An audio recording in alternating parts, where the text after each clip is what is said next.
It's been all repaired before. You can see all these sections that they put in, and none of it's running true with the chassis where we got it on the car at the moment. So these are the problems we're going to have to come up against. This is why when you take your car to a restoration company, you need to know that they can be trusted to do a proper job.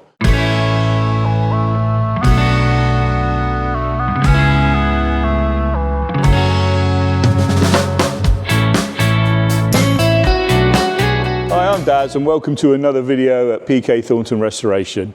This is an update video on our XK120 restoration build, and we've been really busy here at P&K Thornton's getting further on with this car, and we've started doing a lot more work to it. A lot of the things we highlighted in the first video has come about, and we've progressed further forward with it. So we're just going to show you some of the things we've been up to.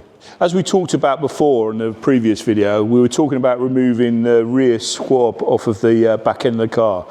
We did this, and it did turn out to be a load of rust underneath it that we were scared of. And we've now replaced all the rusty metal, re-welded in new sections on the inner arches, ready to take the squab. We've also acquired some of the new cage nuts which will hold the wings on. These will be located all the way down the inner arches to take the wings. And as you can see, this is our rear squab. We said we were going to make a new one because the other one was so rusty, and this is what we've done. I've wheeled up all the panels, welded them all together, panel finished them, made the drip tray for the boot lid, and reinstalled a good condition second-hand fuel cap and carrier ready to go back on the car. As you can see, it closes like that. The new lid will go on it when we've set it up on the car, and this will go back on place to the rear end of the car.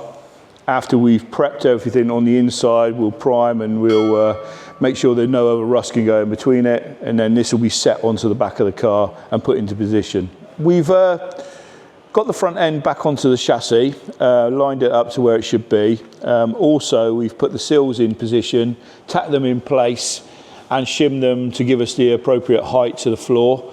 As we see the sill, with the amount of packers they use, it looks a lot of packers. I know there's a lot of shim plates being put in there, but these sills are predominantly used on a lot of different cars, and the Jaguars are very handmade and very fitted like this. There's a lot of shims used on a lot of the parts of the Jaguar. They would just prefer to shim it up to fit them rather than alter the brackets or change the panel to each individual car. They would just use shims.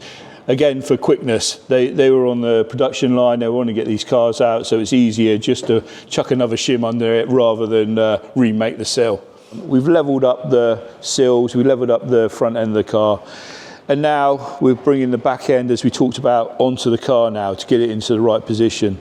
One of the problems we've got, because we inherited this restoration, is the fact that there are no location holes anywhere on the back end.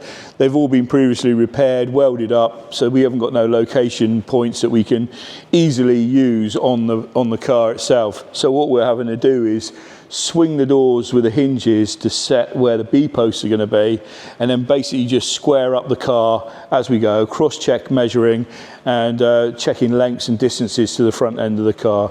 Also putting in the tunnel, as you can see, to give us a reference of distance as well and central position of the car. It's a long process. It's a very stressful and annoying one that you have to do by keep taking the car on and off, keep checking, keep adjusting. But it's the nature of the beast. You've got to be this diligent, because else you can make a mistake, then everything doesn't fit. We also repaired the wing, as we talked about before in the previous video. Rob, my understudy here at P&K Thornton, has done a fantastic job of wheeling up this wing panel. As you can see, he's wheeled it up, marked it all in and welded it all in and hand panel finished it. So there's a weld that runs the entirety of this wing right the way here and then cuts back into there. He's done a lovely job of fitting this to the car.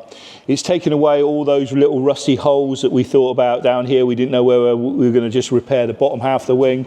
But with the amount of dents and little hollow patches that are in it, we thought the best thing to do was replace the whole side of the wing, which we've done, and rewired the edge in as it was originally and fitted it to the car.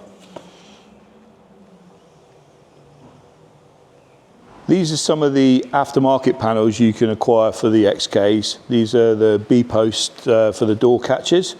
They're very good replica panel, simple panel that we can acquire. Saves trying to repair a rusty panel and put it back on. As you can see, it goes here on the car, and this is what we're talking about. The problems we're getting is trying to line everything up, make sure it all fits onto the car, and making sure the door will fit.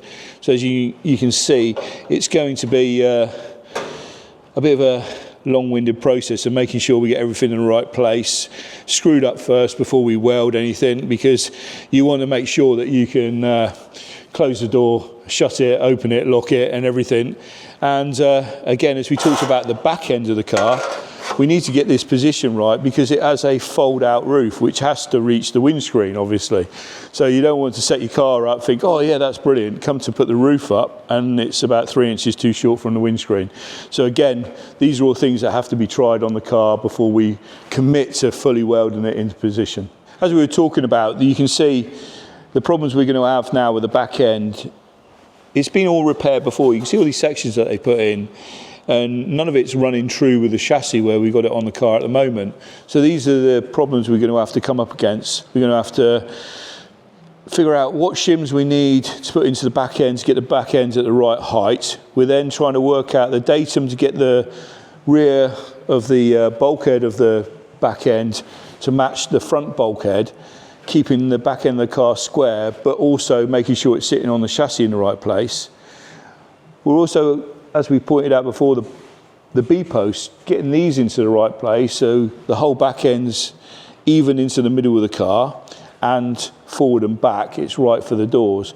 So this is where a lot of the time is spent when you're restoring a car. It's not in repairing rust or making new panels. A lot of it is alignment, getting the body to line up on a car onto a chassis, especially when the XKs, they're basically in 3 pieces. You've got the front end, the rear end, and then basically the sills are separate again, and you have to attach all this together and get it into the right place, because you can make one mistake which you haven't seen, and that puts everything out. So you've got to be so careful when you start to weld that you know you're exactly in the right place, because one of these mistakes could be very, very costly at the end.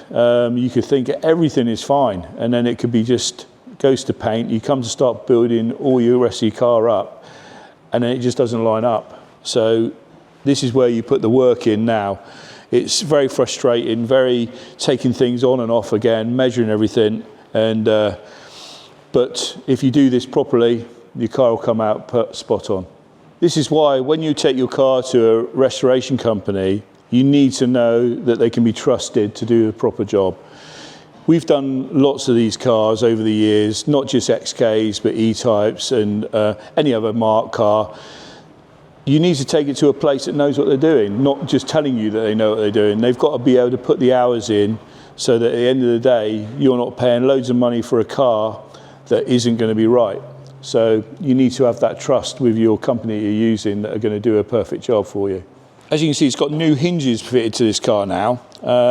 One of the problems with the XK style of hinge is if the pin on the inside that the hinge pivots on gets seized up or shears off and you can't get at it to get it out, there's no way of getting the hinge out of the panel. What I've had to do in the past is literally cut the hinge in half down through the main pivot, just so you can get the back piece out, because this is all welded in position, you cannot get it out.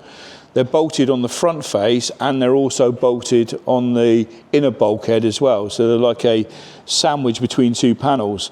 So there's no way of getting them out. You have to literally cut the front off and drop them out through the bottom of the car. So again, a very, very complex way of making a hinge. For a very simple process, it's a very complex hinge, and again, with the Jaguars suffering from rust, a pivot pin is something that's likely not to be serviced very often and rust up on you, and then you're stuck. You have to do some major surgery to get the hinges out. So this has been done now, and now we've got new hinges all the way through the car.